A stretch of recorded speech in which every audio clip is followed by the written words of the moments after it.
Good morning, everybody. And after a morning without floods, plagues, thunderstorms, or whatever else has been accompanying. So we're looking at an impending thunderclouds for the foreign press. As many of you know, the proposals for visas for foreign journalists went into a sort of comments period last year where we commented and pointed out what was wrong. 20,000 other people, I gather, made similar comments. And according to our guest, our host, co-host here, Dan, from the SPJ, only three people were in favor. And they were the type of people who would like to eviscerate people in the public square for suggesting that the White House might be occasionally a bit murky. But in general, these proposals are overwhelmingly rejected by most of the concerned public and interests, and yet the administration is going ahead with it, which doesn't bode well for what we're hoping to do. So our guests are Olivia McLaren from Waitman's Legal Practice. Congratulations on your promotion. I gather you've made partner, Olivia, and uh, Thanks, and Ian. it's Olivia is sort of mid-Atlantic. Well, not drowned. She's transatlantic. She's works. She can attend the New York bar, and she's been in Edinburgh and Liverpool, so she can attend bars there as well. And has an extensive practice with immigration. So she's dealing with the sharp end of how people get into the country and stay in the country. And Dan Kubiski is apparently about to finish with with Bloomingdale, or is that secret? Um, No, Bloom, it's done. okay, so commiserations, Dan. But Dan is with the SPJ, the chair of the International Committee, and we worked together extensively last year when we were getting the proposals, and previously when we thought that we had actually sent these off into hiding. But Dan and we want to discuss the fight back, vive la resistance. What can we do? Is there anything practical that can be done? What can journalists do to guard their position individually and collectively? So if we could start off with Olivia. Um, Olivia, can you explain the legalities? How far are these processes? When do they start? And you've seen some of the questions already about how do people renew, duration, extension, etc., etc. That's right. So, you all will probably be aware, may have this visa, have had it, or know somebody who's got it. The I visa for information media representatives. And historically, all that's been required is you go to the embassy overseas, consular post with the letter from the media organization that you're intending to work for in the United States.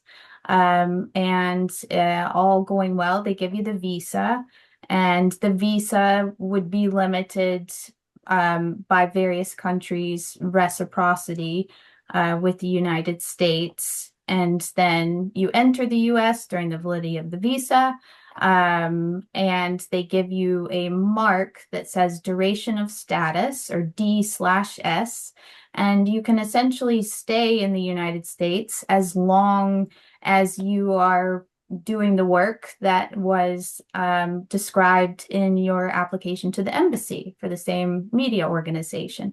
Well, this has changed the rules because the current administration is not happy with the idea that journalists are entering the United States and staying for an undetermined, indefinite amount of time. So, 5 years is the maximum, though, isn't it, Olivia? that is the maximum of your visa stamp in your passport. But in terms of how long you can stay in the United States, that's actually a different query. And if you have duration of status, it's as long as you're continuing to work on the assignment, right? Mm. So it could theoretically exceed 5 years. And Now, and Olivia, just one thing, it's also as long as you're working for a non-US based media organization. So, for example, somebody could shift from BBC to AFP and still maintain their visa status. At least that's been my understanding. Does that sound right? Yes, although if you change media organization, looking historically, you would have to either file an application, like you would have to make some kind of notification, Okay. either by making an application to the immigration service from within the United States or going abroad and returning with the updated Okay. But information, it didn't right? void your visa. No, You just had to change a status. That's all. that's Okay. right. So looking at the change, what's happening now, what's going to change. So effective the 15th of September of this year, so less than 2 months from now, this major rule, so it's described in the Federal Register as a major rule subject to congressional review. Each entry on an I visa is going to be limited to 240 days. So that means each time you cross the border into the United States with your valid visa stamp, no matter how long your visa stamp says it's valid for, so it could still say it's valid for 5 years. It could still say it's valid for some other amount of time, like 44 months. I think I saw Brazil has a limitation of you would only be allowed to stay in the United States for 240 days. So while the rule is effective on the 15th of September, there's a grace period essentially. So the filing deadline is May 13th, 2027 for applications to extend. So what that means is you need to do something. Like if you're in the United States on an I visa right now, you need to take action before the 13th of May, 2027. There's slightly different rule if you are a national of China. That has a shorter sort of grace period. That one 90 ends in days. December. So the grace period before you have to take action. But if you are pretty much from anywhere else, it's 13th of May, 2027. So what does that mean? Like what do you need to do? So you have two options. One is to file this form called an I-539, which is an application to change or extend your stay with the Immigration Service, the U.S. Citizenship and Immigration Services. And you can make that application online or you can make it by paper filing. I recommend online because you can pay the fee online, you get pretty much immediate receipt notice. And once you get used to it, it's fairly straightforward. Whereas if you send it in by paper, it's slightly more expensive, the filing fee, and you'll be waiting for weeks to get confirmation that it was actually accepted. Could we just home in on that? Because that was one of the objections that's been raised is the fee is how much? 180, was it? Um, it is $420, and Wow. that could Oh, change, but that is what the fee schedule says at the moment for Form I-539. Okay.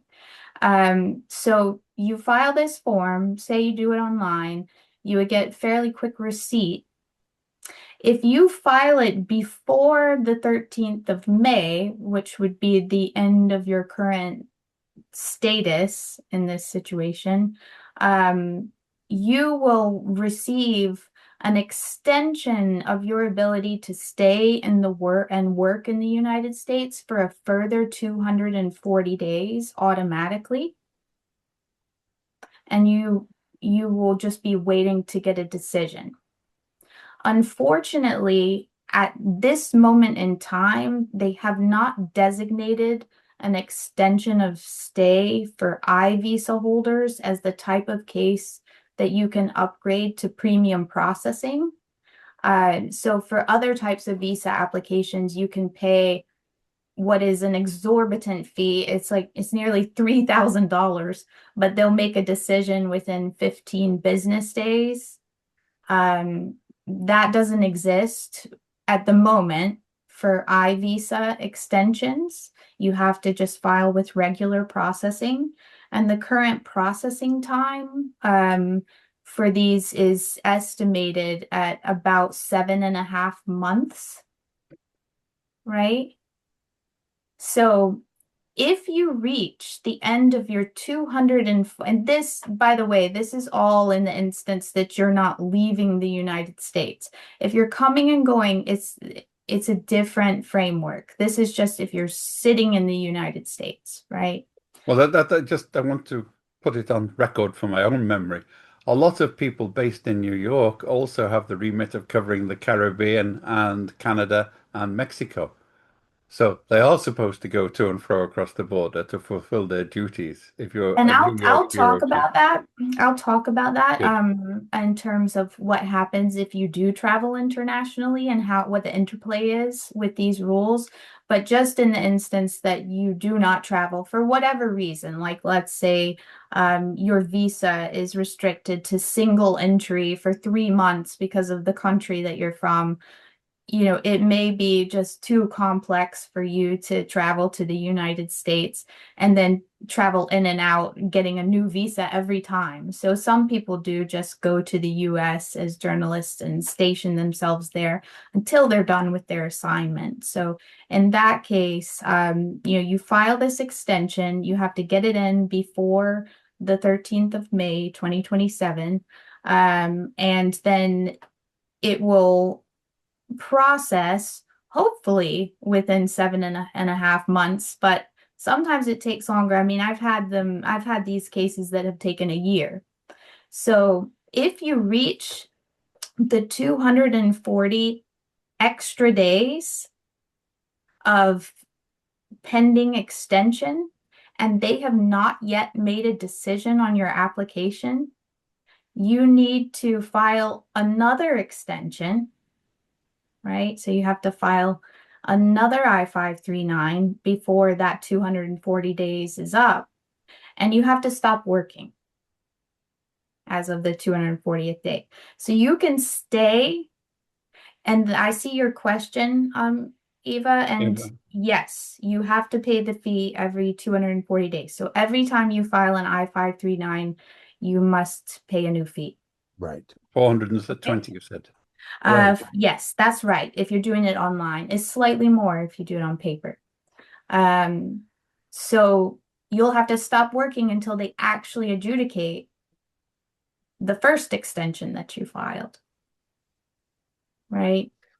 And And in the so meantime, it's, you're waiting for ICE to kick the door in. I mean, Yeah, you're your allowed to status stay becomes in, very questionable at that point. it gets I've as an very employer, complicated. as an Yeah. employer, I had to deal with the I-539, but we had to renew this every 3 months at a cost of Mhm. $400 for every 3 months, and we would not get the notice of renewal until after we had already filed for the next renewal. So they were taking more than 3 months in order to clear. And let's face it, the bureaucracy has been cut already. That's So it's right. going to, I'm not surprised to hear 7.5 months to a year for something like an I visa. That's right. So it puts you in I think for the first extension, you'll be okay, right? Because you'll get it in before the 13th of May, and then you will be able to work for the next 240 days after that. And then thereafter it could get quite tricky. So the way to avoid having gaps in your authorization to work in the United States is to file the I-539 at the earliest possible time, right? And just so everybody's aware, they will accept an I-539 up to 6 months before your status expires, right? So you can file an I-539 6 months before May 13th. And then that means that your stay, would be adjudicated. Your extension of stay would be adjudicated well before you run out of that 240 days. Isn't that a case of inshallah, looking at the federal bureaucracy? Yeah, something. Yes. And then likewise, for future extensions, you want to do the same. So you want to file an I-539 6 months before your current stay expires, just over and over again. And again, this is for people who are just staying put in the United States, right? Okay, can you explain the peripatetic journalists who dare it go to that 51st state That's for the of the 51st border, state. or the Okay. future 53rd state south of the border, or whatever?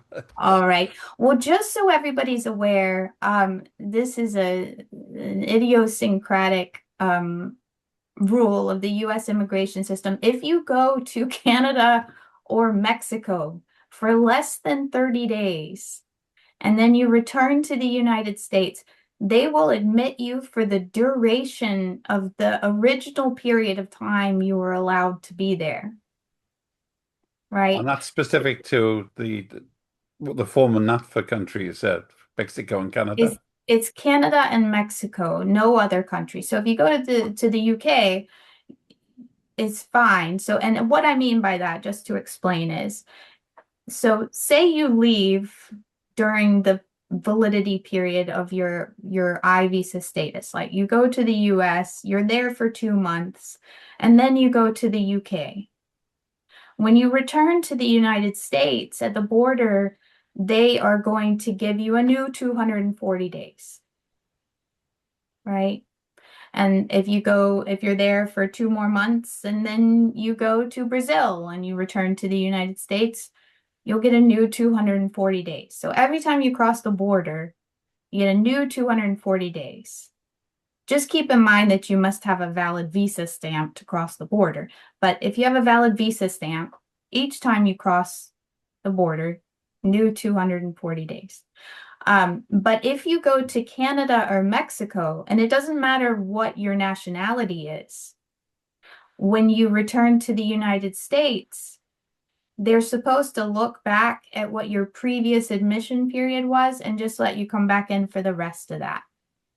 So if you enter the United States and they give you 240 days, and then you spend 10 days in the United States and you go to Canada for 2 days and then you return, that's 240 less 12 days, right? So that's what you would be readmitted for. So, is there an opportunity there for somebody to sort of pop over to Britain every sort of 6 months and get another 240-day extension? Yes, that is kind of the best. If you're maintaining let's say that the I visa is the best visa for you, and that's another thing we'll talk about, what other visa options might you have.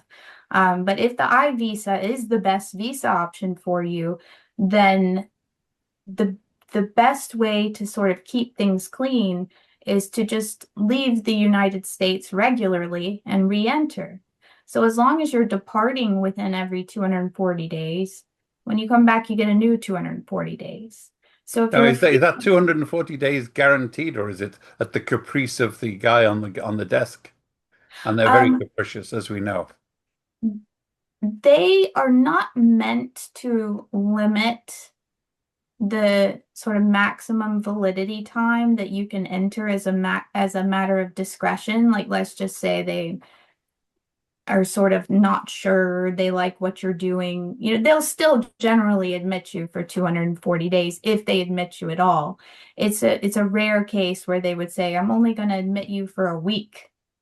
I mean, it could happen, but it's not common for them to admit you for less than that maximum.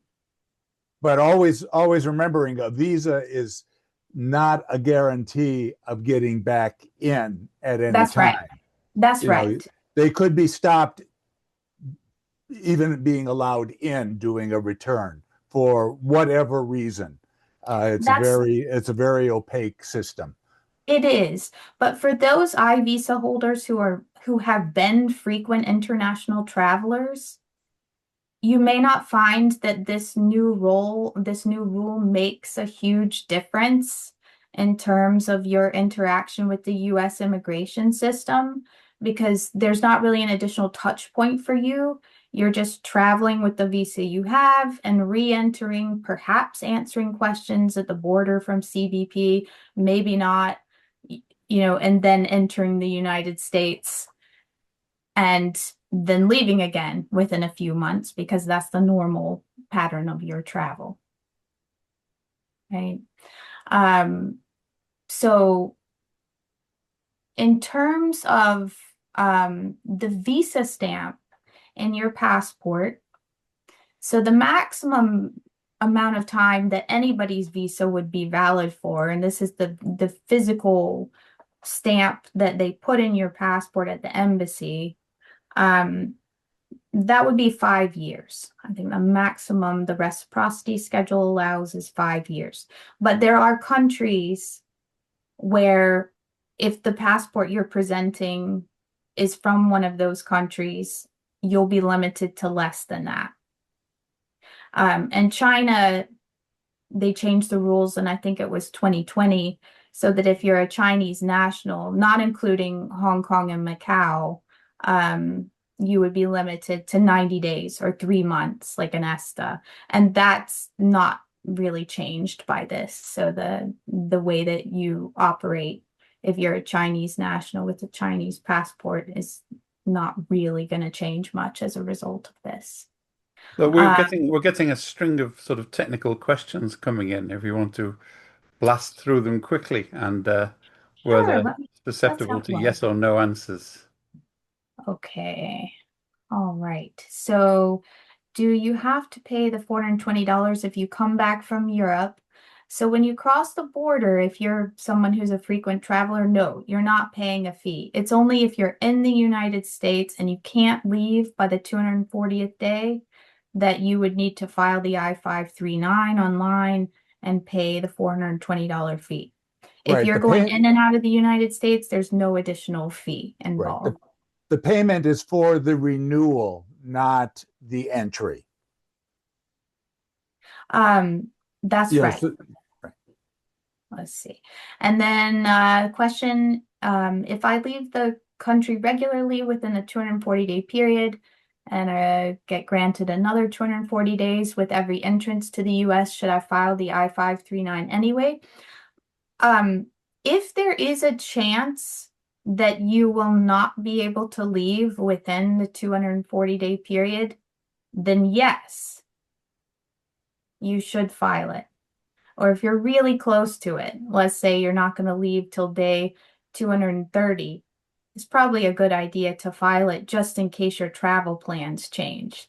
But if you travel internationally every 2 weeks, then you're probably fine without it. So it's just for some people, it might be a belt and braces kind of approach. You just want to make sure that you're covered if you can't leave by the 240th day. In practical terms, it's just occurred to me since I always look for loopholes. Um, can journalists here tie this in with rest and recreation in, say, in Bahamas or the Caribbean to count as a foreign trip to get in and out without traveling to Europe or Asia? Sure. Yeah, they don't care why you're leaving the United States. They Right. only really care about what you're doing when you're in the US, that's compliant with the terms of your visa. Right. You Oh, don't have to exit for journalist purposes. that's right. That's right. Okay, well, obviously, the FPA will immediately go to the Bahamas Tourism Board and ask for adverts That sounds good. on Yeah. assisted visa evasion. Why not? Let's But see. on the other questions, Huma Siddiqui wants to know about the student and journalist visas. How does it impact Indian students? Well, so In terms of student visas, I think they're limited to 4 years. And I mean, you've always been governed by the I-20, right? So if the I-20 says the duration of your studies is less than 4 years, then you would be limited already. But it's just those people whose program would be longer than 4 years. They'll need to go and get a new visa if they want to stay longer. And I mean, we can get into, I think I'll probably reserve getting into more detail about student visas for a different talk, if that's okay, and focus on the journalists. But Well, from our point of view, we are hoping that the educational lobby and the universities might have a bit more clout than us and sort of perhaps litigate to stop the whole process uh, on legal grounds. But we can discuss that afterwards. yeah, definitely. Let's see. So, What uh, about the family aspect? That's come up in several conversations. Like John same Holman rules. there, he's trying to get his family to relocate to the US. How does it affect him? And Well, also, John also has, I think, an important part of that question is if he gets his I visa before September 15, is he bound to the 240 day or the current rules?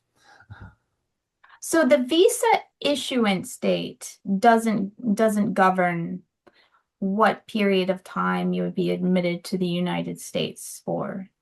So whether if you get your visas before the 15th of September or after, that's not the deciding factor. It's when you enter the United States. So if Okay. somebody were to enter before September 15th, old rules or Old rules, but they'll be capped at that 13th of May. Right? So if you enter on the 14th of September, you're only going to be able to stay until the 13th of May, 2027. okay. Okay, so If after the you, 15th, they're held to the 240, no matter how that's long right. they've been in the US. Okay. And whether it's a new visa or an old visa, Okay. it's all the same.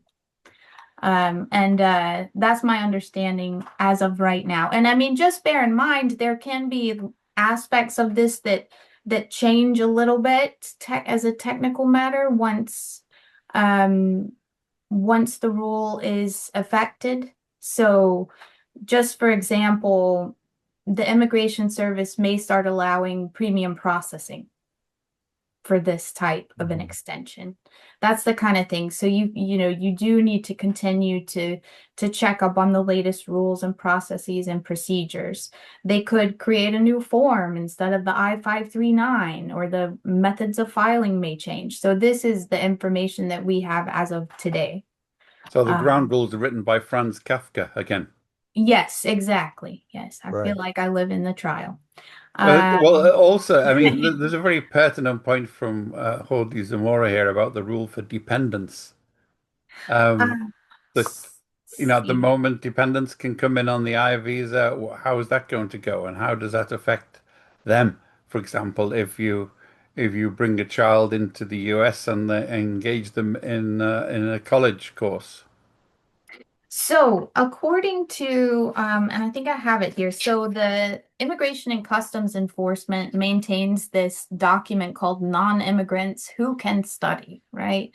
So, it does clarify that for I visa holders, it looks like pretty much the whole family can attend school. Um, so it's really a matter of their underlying status. So if they're in the United States and lawful I visa status, they can attend school. But the concern is that the 240 days may not correspond precisely with that school year. Mm-hmm. So I think, given how just representation over the years, it's hard to take your children abroad. It's hard to find time to take them abroad and return them just to kind of reactivate for these purposes, get a new 240 days. If you can do that, that's great. If you can build it into their fall break, winter break, spring break, summer, if you can build it But a in, weekend in plan the ahead, Bahamas would cover it.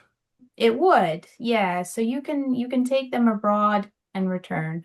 If you can't do that, just plan to file the I-539 for your dependents 6 months before their A expiration. very Okay. pertinent Okay. Wait a point. minute. Wait a Just minute.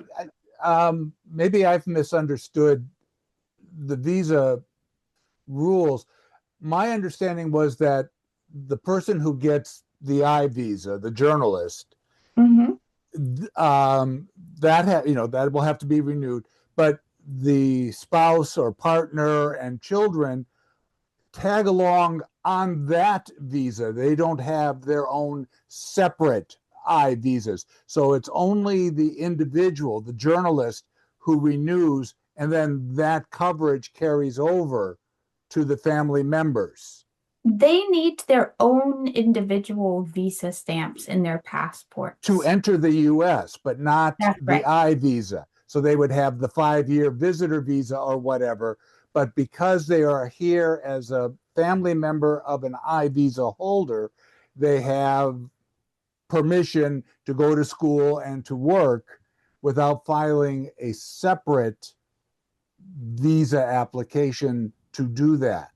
They have always needed so I think what you're thinking about is in a petition based, like a work visa that is petition based, you file a petition for the principal with the immigration service. So if you had, Mhm. say, like an H-1B, the employer would be filing a petition with the immigration service, and it would only talk about the principal beneficiary.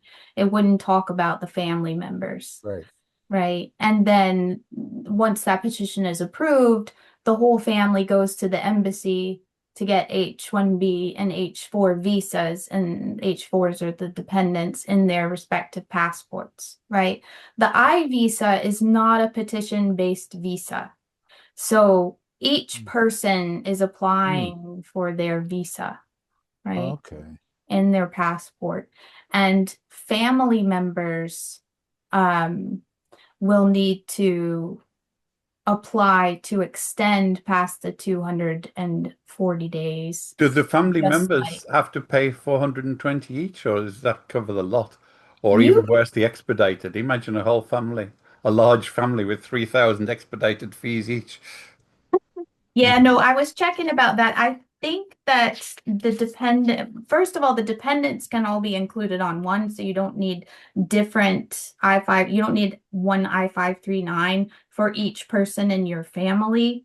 I think, and I need to double check on this, but I think they're two separate I-539s, one for the principal and one for the dependents.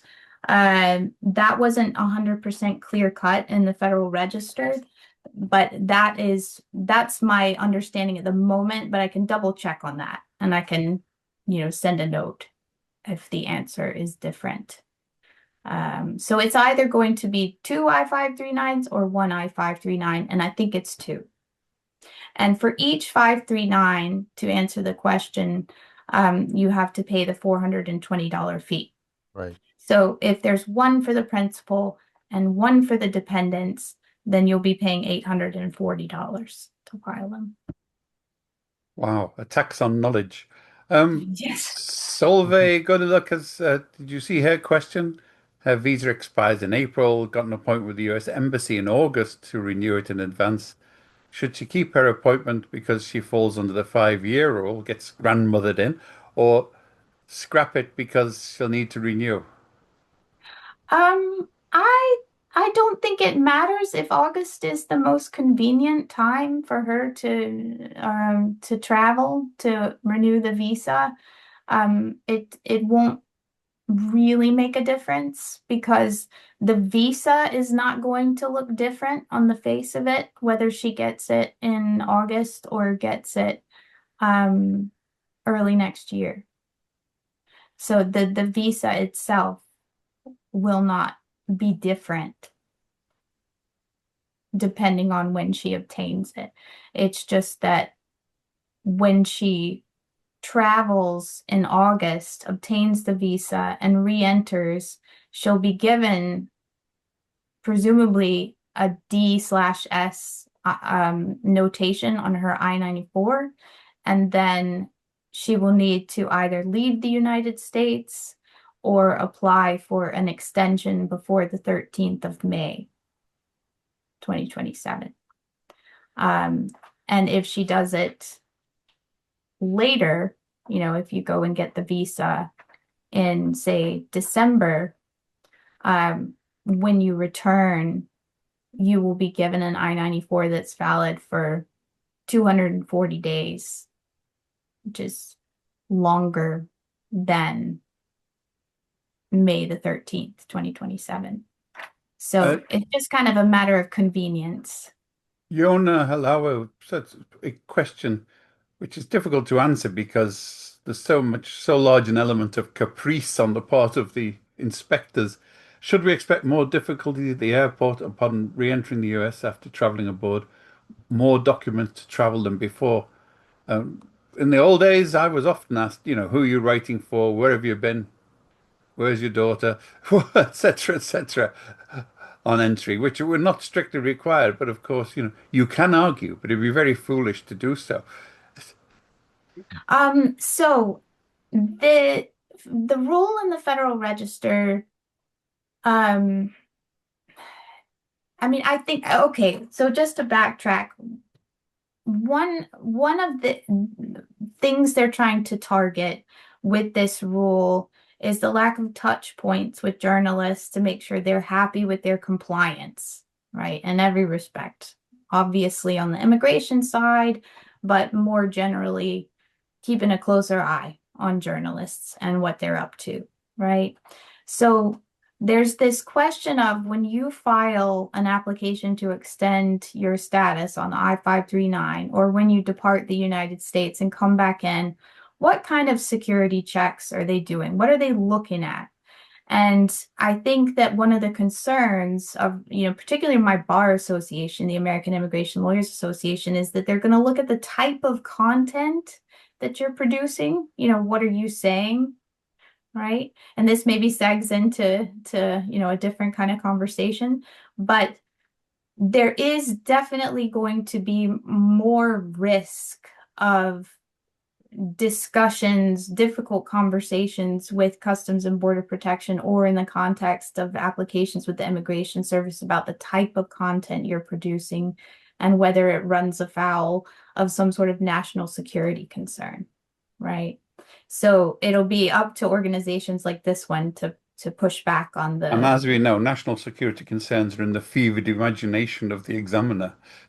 They can Right. be, yeah. So it's just, I think, just be aware that every touch point, every interaction with an immigration officer could involve some element of that conversation. And they definitely have easier access to more information about all of us because they're using artificial intelligence-based programs to vet people in a way that they weren't capable of doing a few years ago.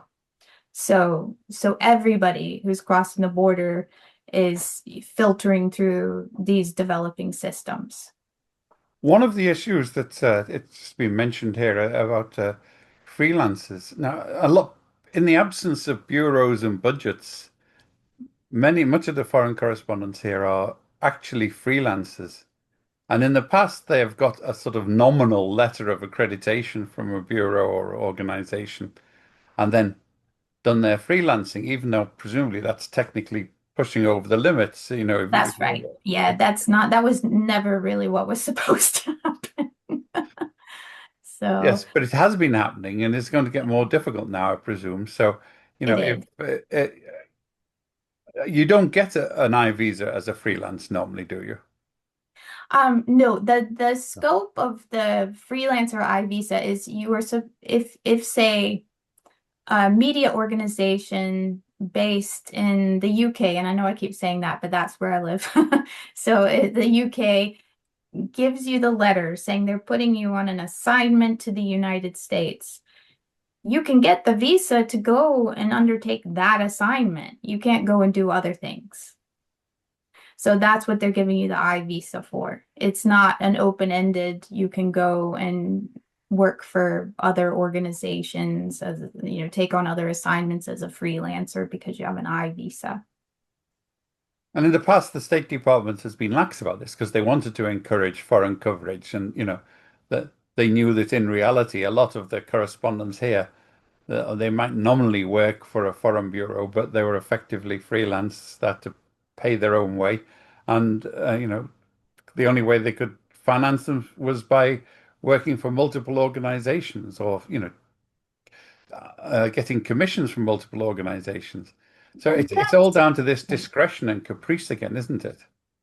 it is, and I mean, I'm not saying there isn't any scope for that at all. I mean, it probably depends on presentation, right? So if you go to the embassy and you have letters from multiple organizations spelling out what you're going to be doing, and they give you the visa on that basis, like, that could be okay. But it's just if you go to the United States and you've said, I'm doing an assignment for the BBC, and then you're doing an assignment for X other organization as well, then you could be accused of misrepresentation and permanently banned from the US. So I think I want to give Dan some time to talk as well, but I wanted to give you just a few other visa options as ideas to take away. So in the last few years, I mean, when we first heard about this rule, I worked with a media organization to transition some of their journalists onto L1s, the intracompany transfer visa. So, I had a couple people who were 2-year assignments. They had family. They wanted their spouses to be able to work in the United States. And the L1 and the dependent L2 allow for that. So spouses have the ability to work automatically on L2 visas. In order to obtain one, you need the U.S. Bureau to file a petition with the Immigration Service that spells out your eligibility, including whether you meet the definition of manager, executive, or specialized knowledge in your position. So, you know, we were able to do these for people who had teams they were managing and producing content. And specialized knowledge is a really complex concept in immigration. It's not just anybody who is a specialist. It is somebody who has advanced knowledge of that specific company's processes or products or specialized knowledge of their technology. So it's not just somebody who is a specialist, it's somebody who is a specialist in something about the company they work for, right? So you make our in-house bagels, and you're indispensable. We need you. Something like that. So I mean, I've used it in all areas of endeavor, but the easiest one to understand is like the inventor of a proprietary technology. That's easy to understand how that would be specialized knowledge. And that one you can get for up to 5 or 7 years, depending on the subcategory. Um, and the another one is an O1. That's for extraordinary ability. So if you can demonstrate that your name and your expertise is in the public domain, you may meet the criteria for that. And that one can be renewed basically indefinitely in 3-year increments.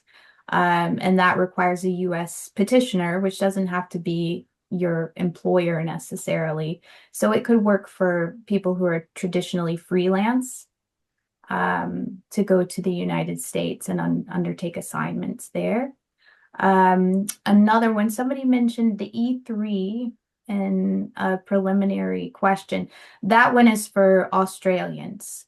So if you are somebody in a specialty occupation, which means a job that requires at least a baccalaureate degree in a specific area of study, you can obtain this E3 visa based on your Australian nationality.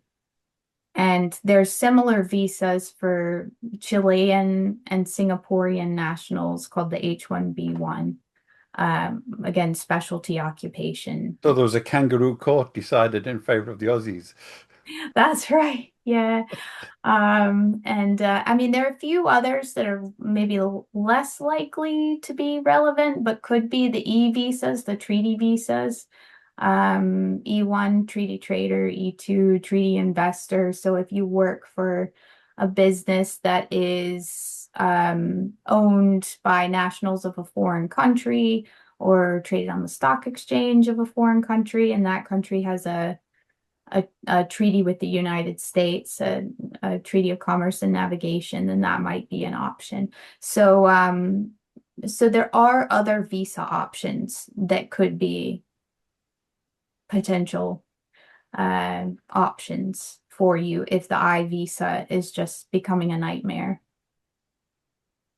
So, I mean, the forecast is stormy weather ahead, and to be very careful to keep an eye on it. We want to sort of broaden it out a bit more, or target it really on what can we do about it collectively. What measures? This is going into effect on September 15th because they Well, already had the review. So Ian, I want to. One of the please, questions came in. Why should American journalists be concerned? I mean, first off, just the solidarity, among colleagues for press freedom, for fighting censorship and fighting potential censorship, because we know from examples overseas that the use of the visa renewal process has been used to ban journalists who have written stories unfavorable to the government. Hong Kong and China are the best examples, but Russia has done it, Ethiopia has done it, and there is no reason to believe that any administration would try to use this power to prevent quote unquote unfriendly journalists from returning or being allowed to stay if they write articles that are critical of the government. So that's just step one. Why an American journalist should be concerned? It's a large press freedom, anti-censorship issue. The second is, and we've talked about it, mentioned it somewhat already, is reciprocity. You never know when you might be able to go overseas to do a story, and the country you're heading to may decide that the US rules were pretty tough. Well, they can be tougher and make it difficult, if not impossible, for you to go over and do your job. There's an example of somebody who was a panelist on one of our Zoom discussions many years ago. His employer wanted to send him to Hong Kong. The first thing the guy did was call me and asked if we could make his Zoom discussion private so that the Hong Kong government could not find it, because we were talking about press freedom issues in Hong he was Kong. naive. He was young and green in judgment. They can excavate it from anywhere, whichever hole he's Well, digging. I have a feeling I won't be allowed back in Hong Kong anytime soon, given a lot of the comments I've been making online. So the reciprocity issue, any American journalist Is, who might be is that trying an to do a angle? job Should overseas. foreign journalists be approaching their governments to rattle the cages in Washington about this? As Well, we discussed earlier, the US government, the British government, and even the foreign secretary actually raised objections last year, which were yeah, ignored, as almost all British objections to Trump's policies are. well, yeah. There's no reason not to. Um, it's and it's not just the journalists. I mean, for many more, it's the changes in the student visas as well. Um, Again, I just want to bring back to what American journalists an issue here. If there are fewer international students coming to our universities, that means fewer people to pay rent, to buy food and pay taxes and do all the other things that help local economies survive. Local economies are vital. A strong local economy is vital to strong local media. You don't have a strong local economy, you can have a weak local media and even maybe one that doesn't pan out. So just helping, being aware of these issues and reporting on them can help maybe move more in the direction of fighting what's happening here. There are some specialized applications. We raised the question the UN and the World Bank and other places have a host country agreement with the State Department. So all of these rules should technically not apply to anyone who's covering the United Nations, because if the United Nations says somebody should come in as a media, then can the US Well, caprices, MAGA yes, we caprices know that doesn't supersede that? work. We know that doesn't work because Iranian journalists were not allowed to come in to cover the World Cup. And yet that was under the same type of agreement that you would see with the World Bank and the other international organizations. Well, that was a one-off. I mean, the home, It's called a precedent. yes, God help us. So, I mean, I did. I approached the UN legal department, press department, and they approached the legal department over a year ago. And of course, I'm still waiting an answer. And this week, I rattled the cages at United Nations, and the spokesman said that he was referring it to the legal department, and I should await an answer. I am still waiting, the same as I was waiting for last year as well. Yeah. Having experience of the UN, I don't expect speedy resolution on this. But the other aspect which we were considering was there are some industries and the journalists involved in it, for example, covering Nasdaq and NYSE, they depend on selling their stocks to foreigners. Yeah. And they've used the financial press to do this. They're making them aware. So this, it's not an existential threat, but it's a serious Right. threat to investor relations on the part of American companies trying to sell Well, stocks. So should but should even what can our members do to enlist NYSE on our side? Because if there's one well, thing that Trump might listen to, it's the stock exchange. see, you're in New York, so you think about the big stock exchange. I'm in the Washington D.C. area, but I'm from Michigan. I think about the smaller companies. There are a lot of medium-sized towns that have medium-sized companies who sell overseas.